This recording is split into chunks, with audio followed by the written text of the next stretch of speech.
इसी घड़ी में प्रकाश सर को हम बुलाना चाहेंगे। सर आए सर, आप लोगों को ओजोन दिवस के कुछ बताएं।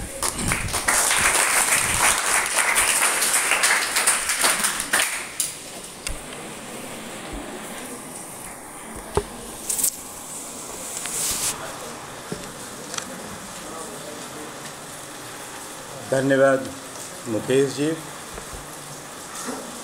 यहाँ मंच पर उपस्थित हमारे बड़े भाई प्रोफेसर सुधीर कुमार सिंह जी, प्रोफेसर जय कुमार मिश्रा जी और हमारे सभी सहयोगी बंधु, प्रिय छात्र और छात्राओं, आज हम लोग ओजोन डे मनाने के लिए यहाँ एकत्रित हैं।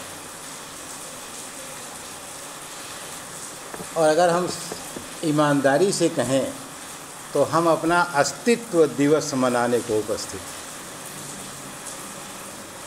दूसरे के लिए कुछ नहीं मना रहे हैं, अपने लिए मना रहे हैं कि आगे जिंदा कैसे रहेंगे। बहुत सारे सिद्धांत की बातें, ओजोन क्या है, ओजोन डे क्या है, मॉन्ट्रियल प्रोटोकॉल क्या है, क्योटो सम्मेलन क्या है, अर्थ समिट क्या है, रियो डी जेनेरो क्या है, ये सब जाने न जाने कोई फ़र्क नहीं पड़ता।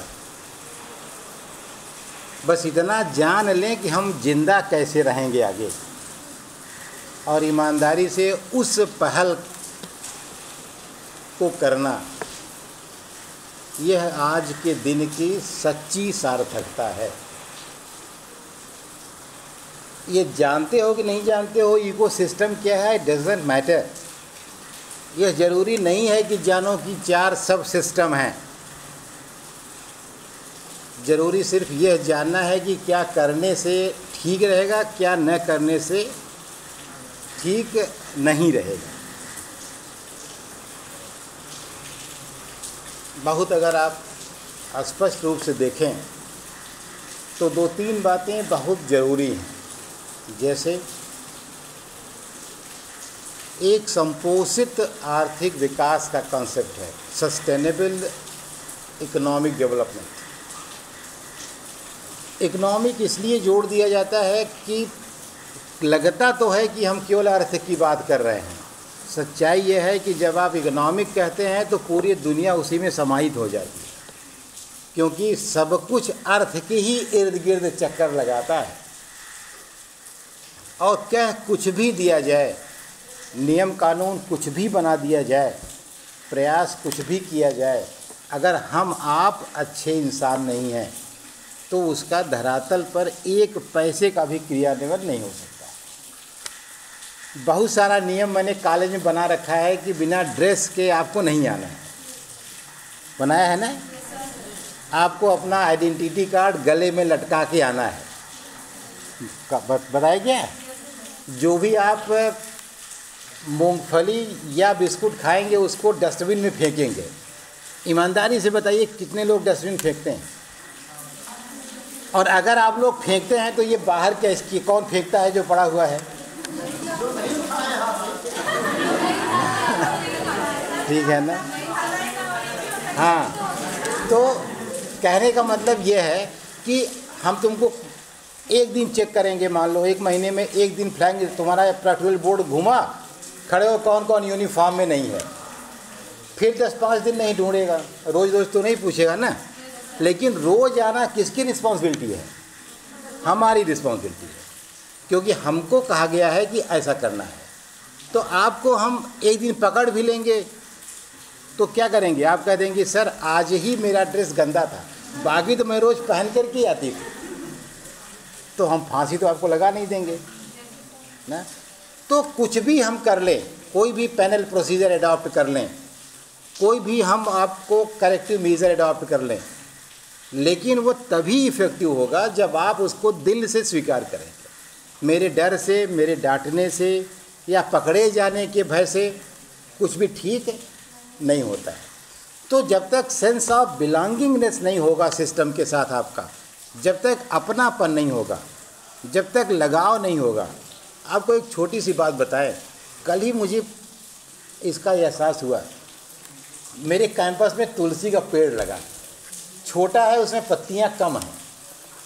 मेरे पड़ोसी के यहाँ बहुत ज़्यादा तुलसी का पौधा है, पंडित जी के यहाँ। तो सुबह सुबह काढ़ा बनना है तो तुलसी का पत्ता उसमें पड़ता है। तो मुझे सुबह कहा जाता है कि तुलसी पत्ती तोड़ लाइए। तो मैं जब अपने कैंपस में तोड़ता था तो अपनी तुलसी की पत्ती का एक एक पत्ती बड़े प्रेम से तोड़ता था कि कहीं टूटने न पाए। कल मैं पंडित जी की तुलसी में गया तोड़ने, तो मैंने ये देखा कि मैंने 3-4 पत्ती तो आराम से तोड़ा। इसके बाद मुझे लगा कि कौन इतना देर, फिर मैंने नोच नोच करके जितना मिला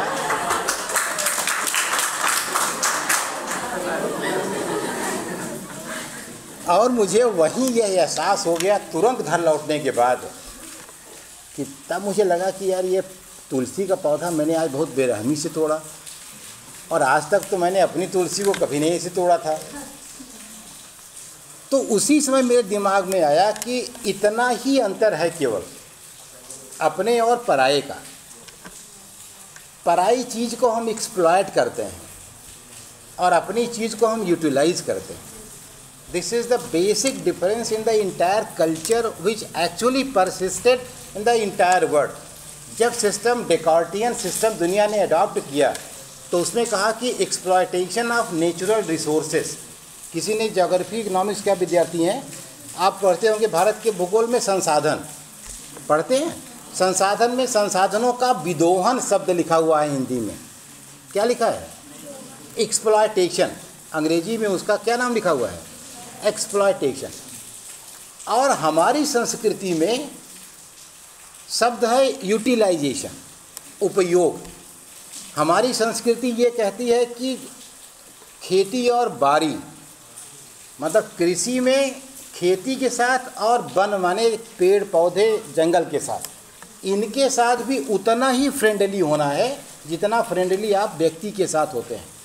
यानी आपका इको फ्रेंडली होना, आपका ह्यूमन फ्रेंडली होना, आपका सोसाइटी फ्रेंडली होना, यह आपके लिए हमारी संस्कृति का अनिवार्य हिस्सा है।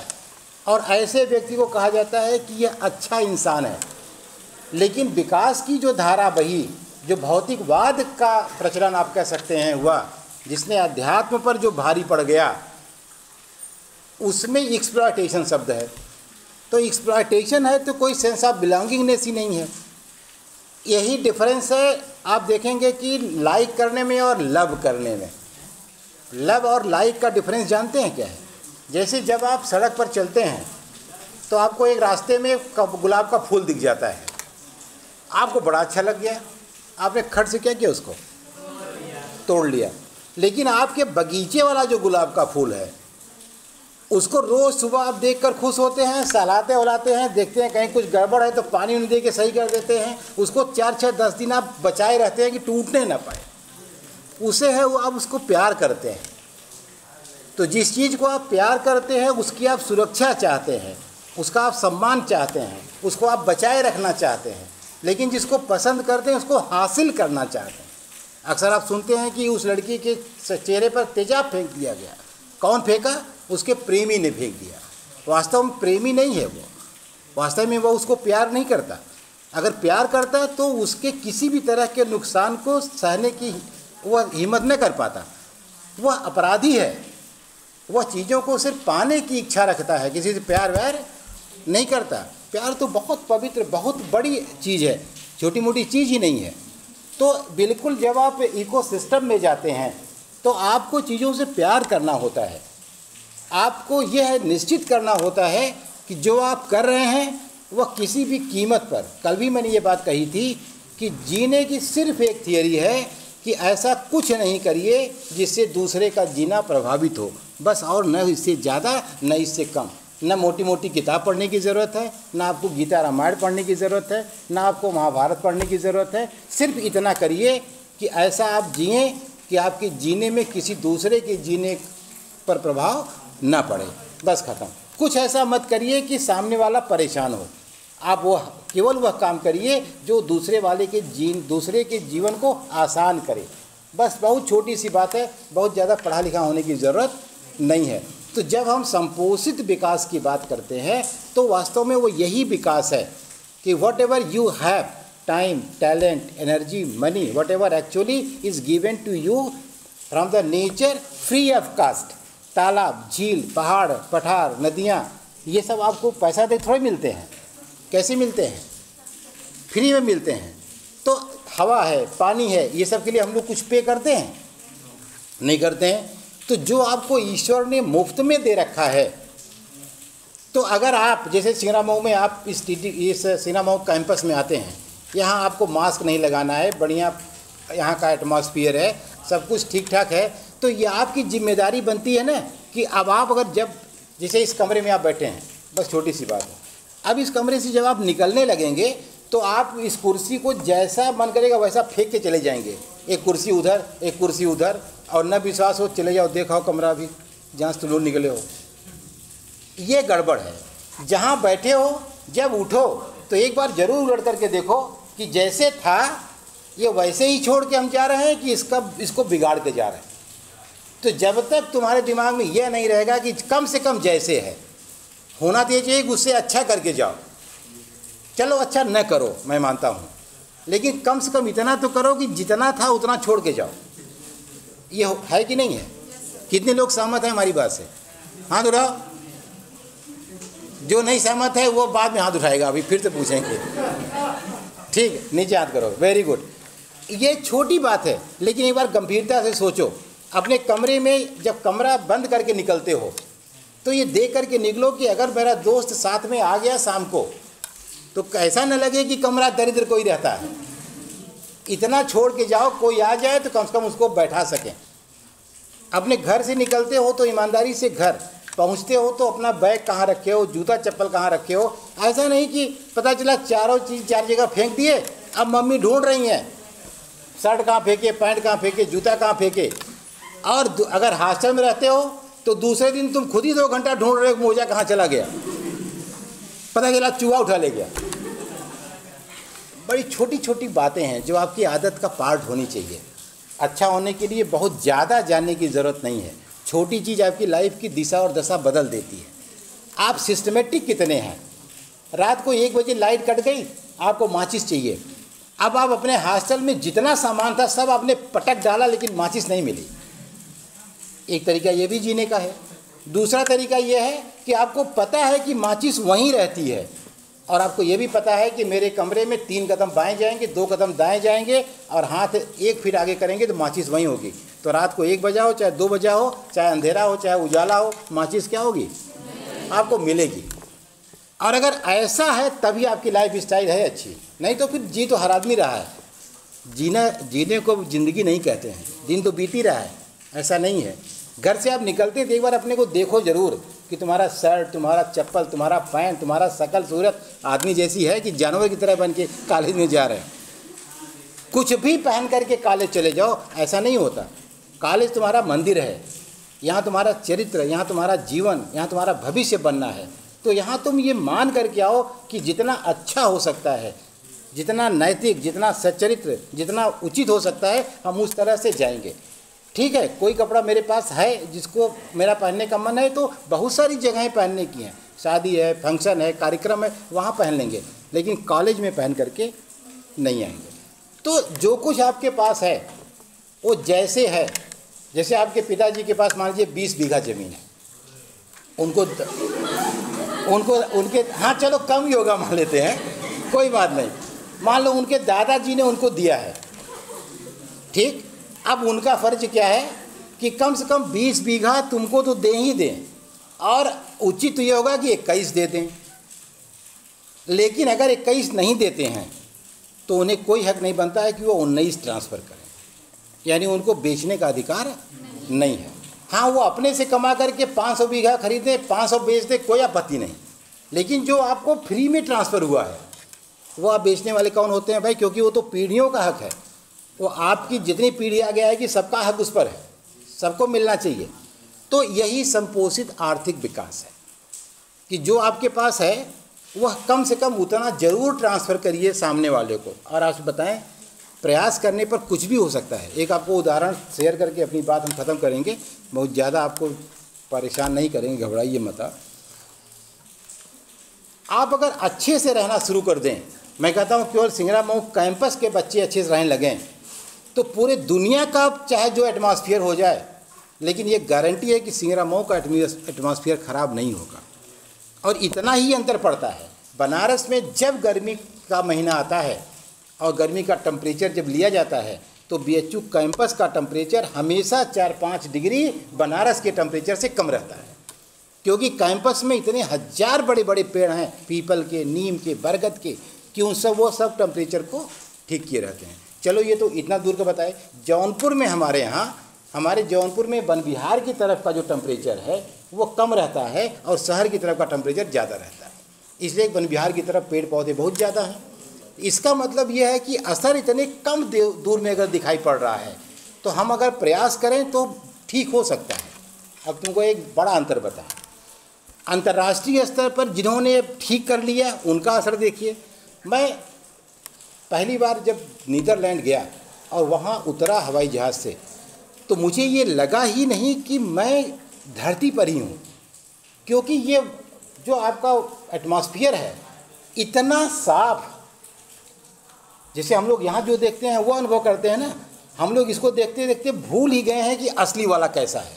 हमको यही लगता है कि यही एटमॉस्फेयर है जैसा हम देख रहे हैं, एक सामान्य सा धुआं जैसे हमेशा पूरा छाए रहता है, चाहे धूप हो, चाहे जाड़ा हो, चाहे गर्मी हो, वो गंदगी का एटमॉस्फेयर। वहाँ जैसे लगा एकदम बिल्कुल साफ़ हो गया, जैसे मोतियाबिंद हुआ हो, किसी ने ऑपरेशन करके साफ़ कर दिया आँख को, इतना साफ क्लियर हो गया वहाँ। और हवा ऐसी, जैसे लगा कि ऐसी कभी हवा ही नहीं लगी, यही हवा चल रही थी, लेकिन हवा का स्वरूप दूसरा, एटमॉस्फेयर अलग ढंग का। और आश्चर्य तो मुझे तब हुआ जब हम लोग अपने घर के हैंडपम्प का पानी भी डायरेक्ट अब नहीं पीते हैं, हैंडपम्प से निकालते हैं तो उसको RO में लगाते हैं, फिल्टर में लगाते हैं, तब पीते हैं। उनके यहाँ जो पानी सप्लाई का आता है उसी पानी को पीते भी हैं, उसी पानी से बाथरूम भी साफ करते हैं। मतलब इतना शुद्ध पानी है कि वह पानी पीते भी हैं और उसी से वॉशरूम भी साफ करते हैं। और जब एक नदी देखी गई वहाँ घूमते समय, उस नदी की तलहटी में एक चम्मच गिरा था। आप कल्पना करिए, तलहटी में चम्मच था और मोबाइल से उसकी फ़ोटो खींची गई तो बिल्कुल साफ उस पानी के तलहटी का चम्मच फ़ोटो में आया। मेरे फेसबुक पर वो पोस्ट भी है, मैंने शेयर किया था उसको। तो कल्पना करो कि कितना शुद्ध है, और ये प्रयास से इसका मतलब हो सकता है। तो हम आप ऐसा नहीं कि बिगड़ गया है तो बिगड़ ही गया है, हम आप इसको प्रयास करके ठीक कर सकते हैं।